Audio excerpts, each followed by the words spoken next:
brewers, and welcome to my channel. So, the wild strawberry mead has finished. Wow.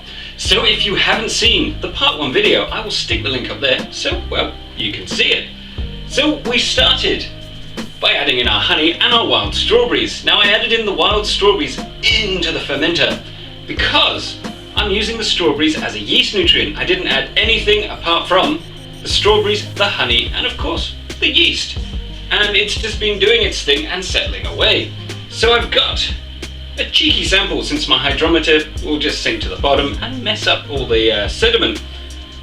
And it is reading here right at 1. In fact, slightly under 1. Yeah, I'm going to say it's 1, but it's very slightly under.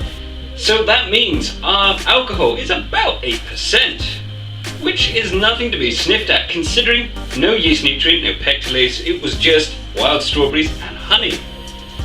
So it's time to bottle this bad boy up. So I can put this here. My worktop has been sterilized, and I've gone ahead and sterilized the bottles to save a bit of time. And it looks really good.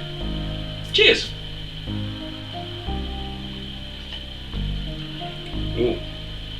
Nom nom nom nom nom nom nom. So it is not the traditional type of mead. The strawberries, they're a bit more tart, and you can taste that on here. But it still has some residual sugars left in there. So this one we're gonna have to age. So I just want to take a minute to thank my Patreons personally.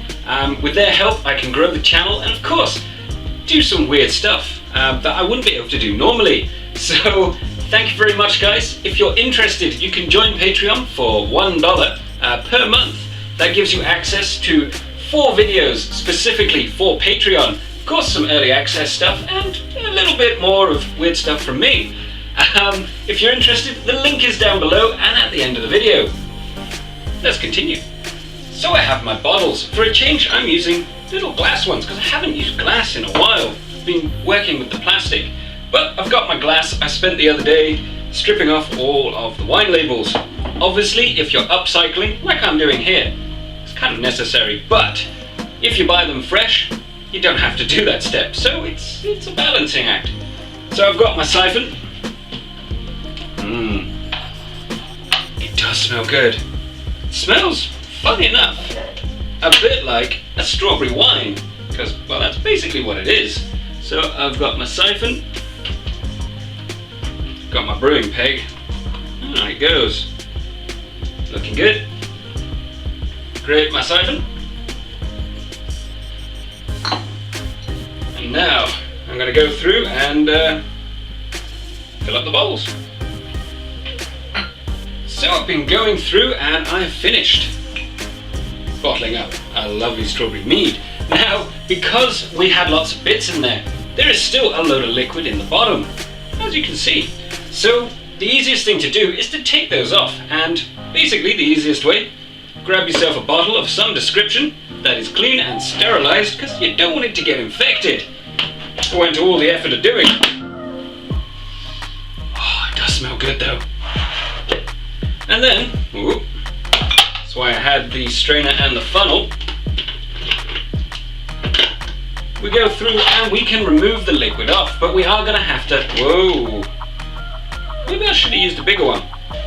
I will use the booze to hold it in place.